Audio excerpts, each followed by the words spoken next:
It was a bustling evening at an upscale restaurant where the aroma of gourmet dishes filled the air. Among the chatter and clinking glasses, a well-dressed black woman entered, her calm demeanor radiating quiet confidence. She was seated by a young, impatient waiter whose dismissive attitude was hard to miss. Rolling his eyes and speaking curtly, he treated her like an inconvenience rather than a guest. Unbeknownst to him, this wasn't just any customer. She was a renowned food critic with the power to elevate or shatter a restaurant's reputation with a single review. As the evening unfolded, the waiter's behavior became increasingly unprofessional, drawing glances from nearby diners. But the woman remained composed, taking mental notes of every detail. What happened next left everyone in the restaurant stunned, and it's a moment neither the waiter nor the restaurant would ever forget. Stay tuned for the full story.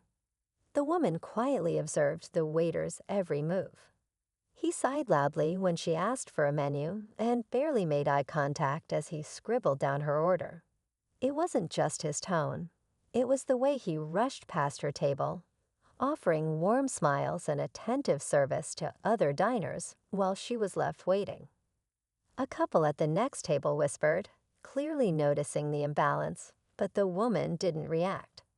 She simply sipped her water and watched. What the waiter didn't know was that this woman had been to hundreds of restaurants like this one. Her job was to evaluate not just the food, but the entire dining experience. She'd seen it all, the good, the bad, and the unforgettably awful. As her meal arrived, she glanced at the waiter, who tossed the plate onto the table with little care. She took a deep breath, her expression unreadable, and began to eat. As the woman tasted the first bite, her face remained calm, but her mind was already dissecting every detail: the texture, the seasoning, the presentation. The food was good, but she couldn't ignore the sour aftertaste of the service.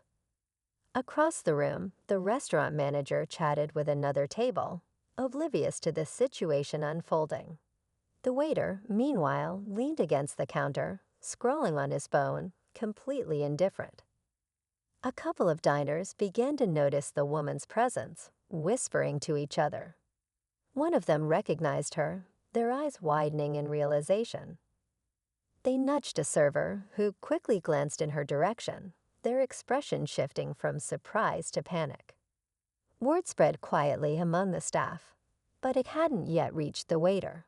He continued to act as though she were invisible, ignoring her raised hand when she tried to ask for the dessert menu. The woman remained composed, her pen discreetly jotting notes in the small notebook she always carried. The tension in the room grew as some of the staff scrambled to adjust their behavior, clearly torn between intervening and avoiding confrontation. But the waiter, still unaware of her identity, continued his careless routine, completely oblivious to the storm he was unknowingly walking into. The atmosphere in the restaurant grew heavier with every passing minute. The woman finished her main course and quietly placed her fork down. She raised her hand again, this time to request the check, but the waiter didn't even glance her way. Instead, he laughed loudly with another server, completely unaware of the growing tension among the staff. The manager, now informed of who she was, darted nervous glances in her direction. He hesitated, clearly debating whether to step in or let things play out. Meanwhile, the woman's patience seemed unshaken.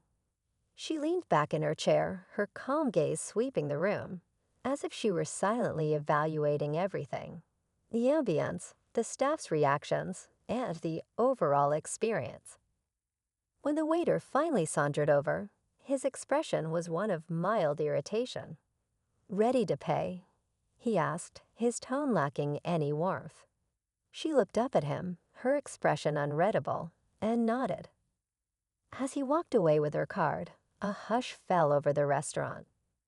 Diners who had been watching the situation unfold now exchanged anxious whispers. The manager approached cautiously, his face pale. Ma'am, I hope everything was to your satisfaction, he said, his voice trembling slightly. She tilted her head, studying him for a moment, before offering a small, enigmatic smile. We'll see, she replied, her tone calm but layered with meaning. The manager swallowed hard, realizing the weight of her words. All eyes were now on her as she prepared to leave, the tension at its peak. As the woman prepared to leave, the waiter returned with her card, tossing it onto the table with a curt, "Here you go." His dismissive attitude hadn't wavered, and a few nearby diners gasped at his boldness. The woman's calm exterior didn't falter, but her eyes lingered on him for a moment, her expression unreadable. She tucked her card into her wallet and stood, her presence commanding the room's attention. Just as she reached for her coat, the manager hurried over again, this time with a nervous smile and a desperate attempt to salvage the situation. "Please allow us to offer you a complimentary dessert," he said, his voice shaky. The woman paused, considering the offer, before politely declining. "Thank you, but I've seen enough," she replied, her tone neutral yet piercing. As she turned to leave, a young server rushed forward, nervously handing her a folded note. "I'm sorry, ma'am, but I thought you should know," they whispered. The woman opened the note discreetly. Her eyes scanned the words, and for the first time that evening, her expression shifted, just slightly. The waiter, now watching from a distance, seemed oblivious to the ripple effect his behavior had caused.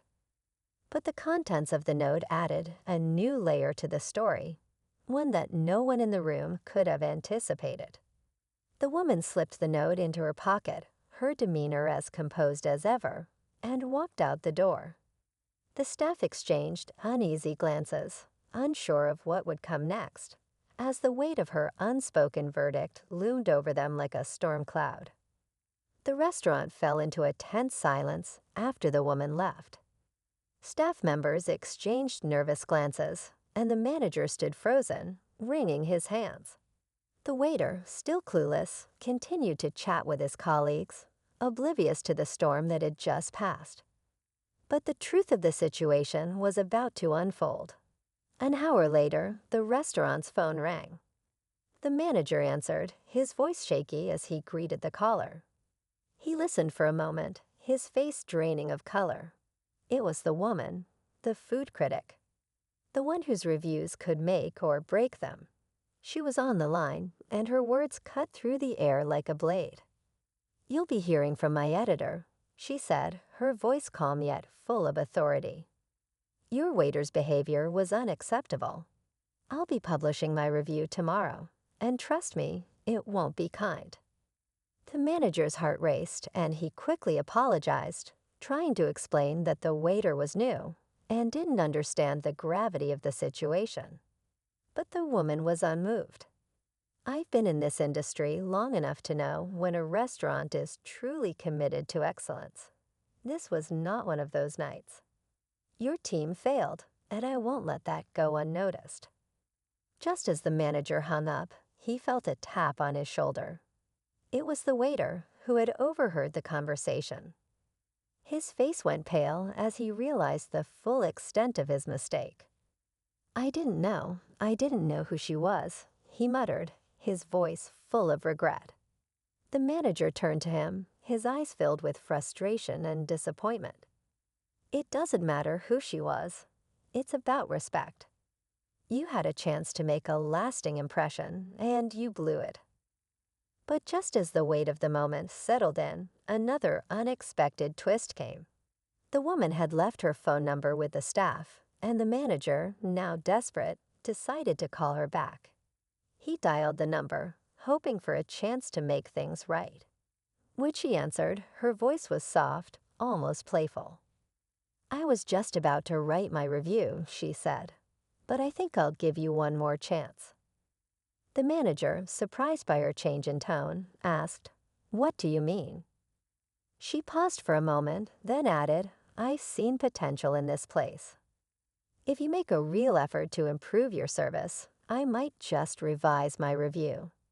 but if I don't see any change, you'll regret it." The manager was stunned, unable to comprehend the shift. He thanked her profusely, promising to take immediate action. As he hung up, he looked at the waiter, whose fate was now hanging in the balance. The tension was still palpable, but for the first time that evening, there was a glimmer of hope. What would happen next? Only time would tell. In the days that followed, the restaurant underwent a noticeable transformation. The manager took immediate action, implementing new staff training on customer service and professionalism.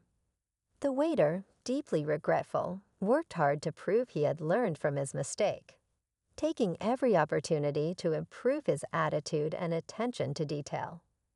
Slowly, the restaurant's atmosphere shifted, becoming more welcoming and attentive to every guest. The woman's review, when it finally came, was a balanced one.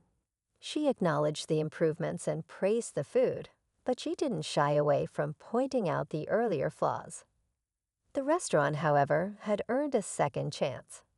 Her final words in the review were a powerful reminder. Great restaurants aren't just about the food, they are about the experience.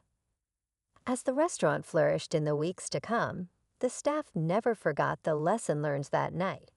It was a turning point, one that showed the value of respect, professionalism, and the lasting impact of a single customer's voice.